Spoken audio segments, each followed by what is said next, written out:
I pulled into my cabin's driveway, ready for a weekend of fishing and quiet, only to find a bright red notice slapped on the door, accusing me of unauthorized dock illumination. Yeah. Sunlight bouncing off my dock, with a $400 monthly fine. A woman with a clipboard and a smug grin stood there, telling me my grandpa's old dock, built decades before her HOA existed, was now their property. What started as a petty power grab ended with me owning the entire lake and turning their scheme into my profit. My name's Ethan Caldwell, a 38-year-old freelance illustrator living part-time at my family's cabin on Willow Lake, tucked away in northern Wisconsin. I inherited the place from my grandpa, Henry Caldwell, a man who loved this lake like it was his own blood, and I come up here to sketch, fish, and escape the city noise. The cabin's been ours since the 1960s, with a dock Henry hammered together himself, long before the Willow Lake HOA started throwing its weight around. I'd been away for a month, working on a big project in Milwaukee, and when I rolled up that Friday afternoon, camera gear rattling in my back seat, I wasn't ready for the fight waiting for me. The notice from the Willow Lake HOA was absurd, $400 a month because my dock's reflective sheen violated their aesthetic harmony. I was still peeling it off the door when I heard boots on gravel. Ethan Caldwell? A voice called, sharp and self-important. It was Monica Reed, the HOA president, mid-30s. Dressed like she was auditioning for a corporate boardroom, clutching a clipboard like a weapon. Behind her stood Greg Waller, the treasurer, looking like he'd rather be anywhere else. And a woman I didn't know, eyeing my cabin like it was up for auction. "I'm Monica, HOA president," she said, her smile colder than the lake in January. "We need to discuss your violations." I held up the notice, keeping my cool. "You're fining me for sunlight? This dock's older than your rules." She didn't flinch. "Rules are rules, Mr. Caldwell. Pay the fine, or we'll see you in court." Her jab about the dock hit hard. It was Henry's pride, where he'd taught me to cast a line, where we'd sat watching sunsets. But I learned from years of framing shots to spot when someone's hiding something, and Monica's trembling hands, Greg's nervous glances toward the lake, and the mystery woman's appraising stare screamed setup. I snapped a photo of the notice, old habit from documenting client disputes. "What's really going on here, Monica?" I asked, stepping closer. Her face tightened. 48 hours to comply, or we escalate. She turned to leave, but not before I caught her checking her phone, like she was waiting for orders.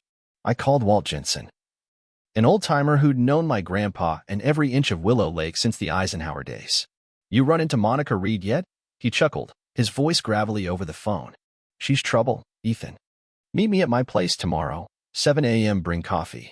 Walt's cabin, a weathered cedar shack on the lake's north end, was a time capsule of Willow Lake's history. Over steaming mugs, he laid it out. "Your grandpa didn't just buy a cabin in '62, son. He bought the whole damn lake. Water rights, mineral rights, access rights. Paid $2,500 to the county when this was just a muddy pond nobody wanted." I leaned forward, coffee forgotten. "Henry owned the lake?" Walt nodded. "Set up the community, invited folks to build, shared the water free. The HOA came later, '80s, for road upkeep. But Henry never gave up his rights.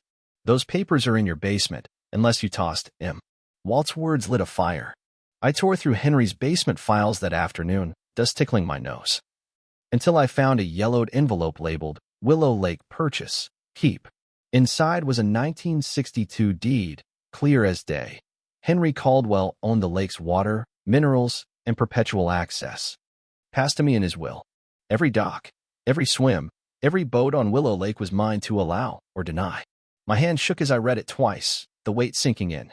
Monica wasn't just after my dock. She was after the lake itself. I called Laura Hensley, a real estate lawyer and one of the few HOA members I trusted, who'd tipped me off about Monica's shady tactics at a community picnic last summer. "Ethan, you sitting down?" she said, after I emailed her the deed. "This is a gold mine. You don't just own a cabin, you own the heart of Willow Lake. Monica's fees are toothless." She warned me, though, claiming this could turn neighbors against you. "They'll worry about their docks, their boats." I didn't care. Monica had thrown the first punch, and I wasn't backing down.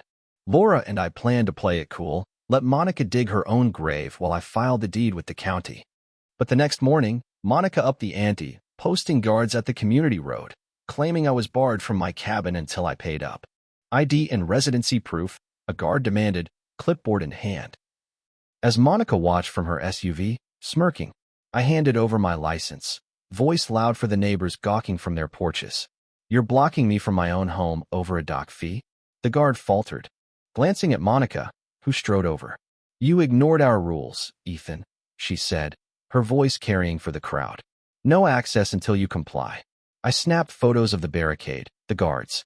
Her smug face. See you in court, Monica, I said, driving off, adrenaline pumping. At the county clerk's office, I filed Henry's deed, requested a boundary survey, and started drafting lake usage rules. The clerk, a grizzled woman who remembered Henry, grinned. This'll stir up some hornets, son. Notices go out in 72 hours. Back at Walt's. My phone blew up. Neighbors, confused, angry, curious, after the county's letters hit their mailboxes. One guy asked if I'd charge for lake access like a water park. But Monica's email stood out. An emergency meeting to address false lake ownership claims. Walt sipped his coffee, smirking. She's spooked, Ethan. That's the sound of someone losing control. I met Nate Porter, a local blogger, before the meeting. Monica's story stinks, he said, scrolling through photos of her with a suit from Pinnacle Properties, a resort developer. That guy's been sniffing around lakefronts for months. Ran his plates, he's their acquisition lead. It clicked. Monica's dock crusade wasn't about rules. It was about clearing me out for a resort deal. At the community center that night, the room buzzed with tension, 40 neighbors packed in, whispering, glaring.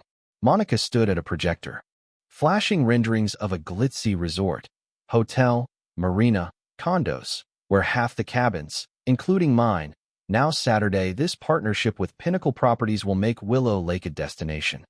She beamed, boosting your property values, creating jobs.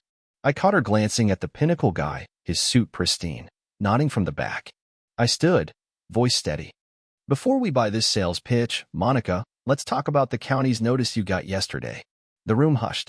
In 1962, my grandpa, Henry Caldwell, didn't just buy this cabin. He bought the lake, water rights, mineral rights, access rights. Every dock, every swim, every boat here exists because my family allowed it. Free, for 60 years. I held up the deed, letting it sink in. So why's Monica finding me for a dock on my lake? Murmurs erupted, neighbors leaning forward, some pulling out phones to snap the deed. Monica's face reddened. This is nonsense. She snapped. Ethan's dodging legitimate violations with old papers. But Greg Waller, the treasurer, stood, hands shaking, papers clutched tight. I have to speak, he said, voice cracking. Monica's getting a $900,000 commission from Pinnacle if this resort goes through. She pushed the dock fees to force Ethan out. The room exploded, shouts, gasps, neighbors turning on Monica. She stammered, it's for everyone's benefit, but the Pinnacle guy was already slipping out the door. Nate stood, laptop glowing. I dug into Monica's EPA complaint against Ethan's dock. Fake water data, doctored photos, lies. And guess what? Ethan reported Pinnacle's environmental risks 6 months ago, sparking the EPA probe Monica's blaming him for. Laura backed him up, holding my EPA emails. Ethan's protecting this lake, not harming it. The crowd's anger shifted. Monica's allies shrinking in their seats. I stepped forward, calm but firm. I'm not here to profit or punish. I'm setting up the Willow Lake Community Trust, transferring my lake rights to a board you'll elect, so everyone keeps access, free, forever, no resorts, no fees. Cheers broke out, neighbors clapping, some teary-eyed. Monica's campaign crumbled.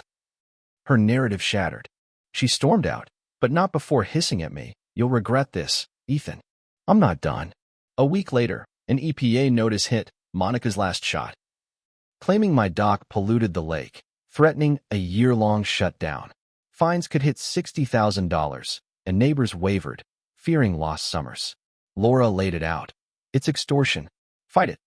And you could lose everything. Cave, and Monica wins. I was ready to fold, but Nate called. Got something big, Ethan. Meet me. At his place, he showed forged EPA data, traced to Monica's email, and a whistleblower from Pinnacle admitting she'd pushed the complaint to break me. I took it to the meeting, where Nate exposed her lies, and Laura confirmed my EPA tip. The crowd turned, demanding Monica's resignation. I doubled down. The trust is happening. No one's losing the lake, not to Monica, not to Pinnacle. Neighbors rallied, voting to dissolve the HOA board. Monica quit, sold her house, and vanished. Pinnacle pulled out, chasing easier targets. The trust launched, with Laura as chair, setting fair rules. We built a community dock, held fishing tournaments. And kids painted a sign, Willow Lake, ours, not sold. 6 months later, I was on my dock with Walt, the sunset glowing red, families laughing on the water. The trust cut insurance costs. And Nate's blog went viral, spotlighting lake rights. Henry's legacy wasn't just a lake, it was a community. But last night, my trail cam caught a figure by the dock, face hidden. Spray painting not yours. This morning, an email from an unknown sender showed my cabin, timestamped last week, with one line, "We're watching." Monica's gone, Pinnacle's out. So who's left? Someone's still playing, and I'm not sure if it's revenge or something bigger. What would you do? Stand your ground or walk away? Drop it in the comments. Tell me where you're watching from. Hit that bell, share this story, because somewhere, another lake's at stake, and they need to know they can fight back. Keep the faith, y'all.